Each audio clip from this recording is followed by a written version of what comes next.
नमस्ते दोस्तों, स्वागत है आपका हमारे चैनल में। आज की कहानी का नाम है डरावना जंगल। रात का समय था, चारों ओर घना अंधेरा था और चंद्रमा बादलों के पीछे छुपा हुआ था। राजा और उसके दोस्त एक लंबे सफर के बाद जंगल के बीचों बीच पहुंच गए। वे एक साहसी यात्रा पर निकले थे और यह जंगल उनका आखिरी पड़ाव था। जंगल के बारे में कई भयानक कहानियाँ सुनने को मिली। कहते थे रात के समय वहाँ पर अजीबोगरीब आवाज़ें सुनाई देती है और लोगों को कोई दृश्य शक्ति अपनी ओर खींच लेती है। पर राजा और उसके दोस्तों ने इन कहानियों पर यकीन नहीं था। वे बस एक रोमांचक अनुभव के लिए वहाँ आए थे। जंगल में घुसते ही एक ठंडी हवा का झोंका आया, जिससे सभी के रोंगटे खड़े हो गए। पेड़ों की सरसराहट और जानवरों की आवाज़ों का वातावरण को और भी भयावह बना रही थी। अचानक राजा ने देखा कि एक पेड़ के पास कुछ चमक रहा है। उसने अपने दोस्तों को इशारा किया और सभी ने धीरे धीरे उस ओर बढ़ने लगे। जब वे पास पहुँचे तो देखा कि वह एक पुराना टूटा फूटा मकान था। मकान की खिड़कियाँ टूटी हुई और दरवाज़ा आधा खुला था। दोस्तों ने मिलकर निर्णय लिया कि वे अंदर जाकर देखेंगे।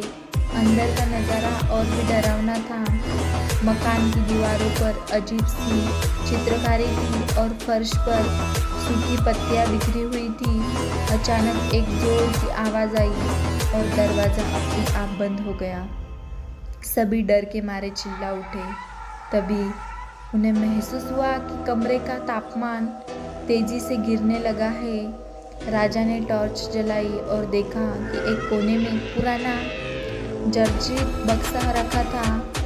उसने बक्से को खोलने की कोशिश की, पर वह बहुत भारी था और दोस्तों ने मिलकर उसे उठाया और बाहर ले गए।